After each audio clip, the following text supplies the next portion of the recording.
आणि आम्ही काय करतो, हप्त्यातून एक वेळा वायरमॅनला बोलून घेतो. वायरमॅन आला तर इथं चेकिंग करून त्याच्याकडून पूर्णपणे चेकिंग करून घेतो आणि मगच पुढच्या कामाला आम्ही सुरुवात करतो. आमच्या विहिरीमध्ये आम्ही 2 पंप सोडलेले आहे. त्या पंपांचं ही 1 नंबर आणि इकडे 2 नंबर.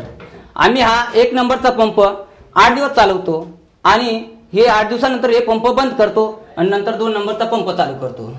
म्हणजे भविष्यात आपल्या मोटरीला काही झालं, 1 नंबरचा पंप खराब झाला किंवा जाळल्या गेलं काही असं त्याचा प्रॉब्लेम येऊ शकतं, तर हा पंप जरी खराब झाला तरी आपल्या 2 नंबरच्या पंपावरून आपलं काम भागू शकतो. इथं आम्ही रोज आल्यानंतर 1 नंबरचा पंप चालू असेल तर त्याचं वेळ लिहिल्या जातं. इथं पुन्हा बंद करण्याची वेळ ह्या इथं लिहिल्या जाते. मीटर किती आपलं रिडिंग खाते ते रिडिंग लिहिल्या जाते. इथं मीटरची रिडिंग हे जर कधी काळ आपल्याला बिल आलं त्याच्यावर रेडिंग कमी जास्त होऊ शकते, तर आपली रेडिंग इथं बघायची आणि ते बिलावरती बघायची. ती जर कंप्लीट असेल तरच आपण बिल भरायचं.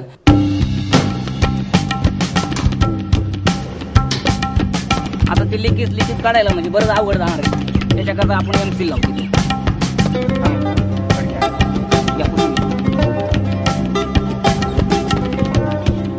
खालचं साफ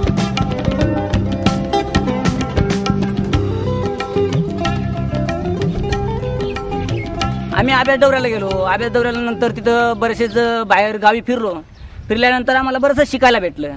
तिथं लोकांनी सांगितलं या अशा पद्धतीने असे करा, पंपाची माहिती सांगितली, ते तिकडनं माहिती आम्हाला बरीचशीच भेटल्यानंतर मग इथं थोडी मला पण माहिती होती. त्यांनी माहिती दिली, अधिक माहिती झाली मला. मग हे काम त्याच्यामुळे मला गावाने नेमलं आणि इथं दुरुस्तीचं काम सुरू केलं. शेतात पंप विहिरी आहेत ना, त्याच्यामुळे आम्हाला ते जरा माहिती आहे, त्याच्यामुळे आम्ही मग करून घेतो.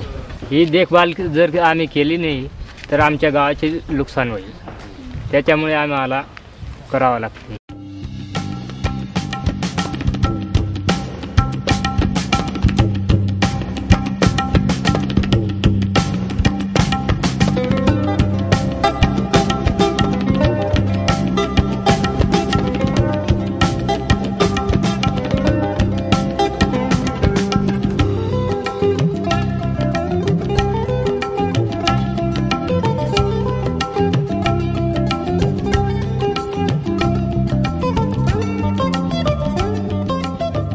पूर्वी पीसीएल पावडर टाकीवर चढून पाण्यात टाकावी लागायची, पण गावाने यासाठी कमी खर्चात उत्तम प्रकारे क्लोरिक्लीन हे मशीन तयार करून गावाला शुद्ध पाण्याचा पुरवठा नियमित होईल याची काळजी घेतली आहे.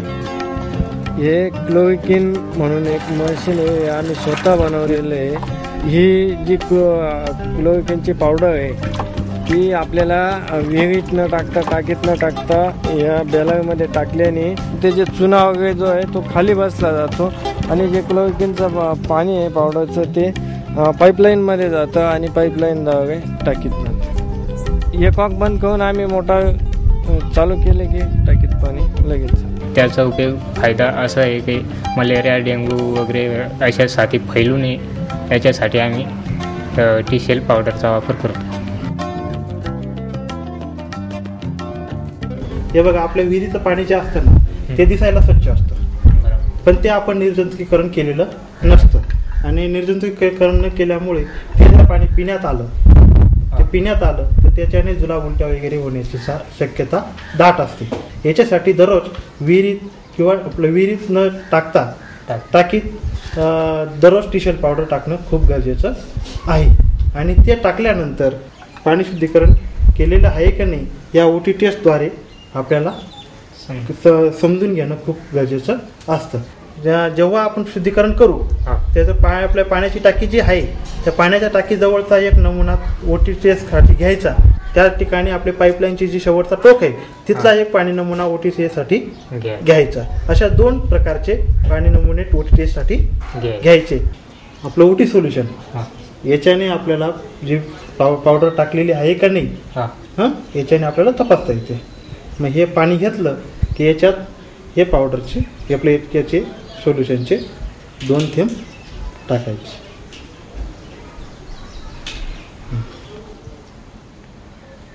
हे पाण्याचा कलर बदलला म्हणजे हे पाणी पिण्यासाठी एकदम चांगले योग्य. पाणी शुद्धीकरण केल्यानंतर दररोज अशा प्रकारची चाचणी केली गेली पाहिजे. आणि ती केल्यानंतर जे आपलं OTTS रजिस्टर आहे ते भरणं महत्वाचे. हे केल्यानंतर त्या OTTS रजिस्टरमध्ये त्याची नोंद करायची. या देखभाल दुरुस्तीसाठी लागणारा पैसा हा पाणीपट्टीतूनच उभा होत असतो. ही पाणीपट्टी म्हणजे प्रकल्पाच्या देखभाल दुरुस्तीचा प्राण असते. 6 महिन्यांची पाणीपट्टी आगाऊ स्वरूपात वसूल करून प्रकल्पाच्या देखभाल दुरुस्तीची तरतूद करण्याचा निर्णय गावाने घेतला आहे. आणि पाणीपट्टी वसुलीसाठी गावाने स्वतंत्र आणि जबाबदार व्यवस्थाही उभी केली आहे. दारात पाणी वनात लोक असले चांगलं वाटस. पहिलं हाल होते पाण्याचे, मग आता व्यवस्थित आहे पाणी चांगलंच.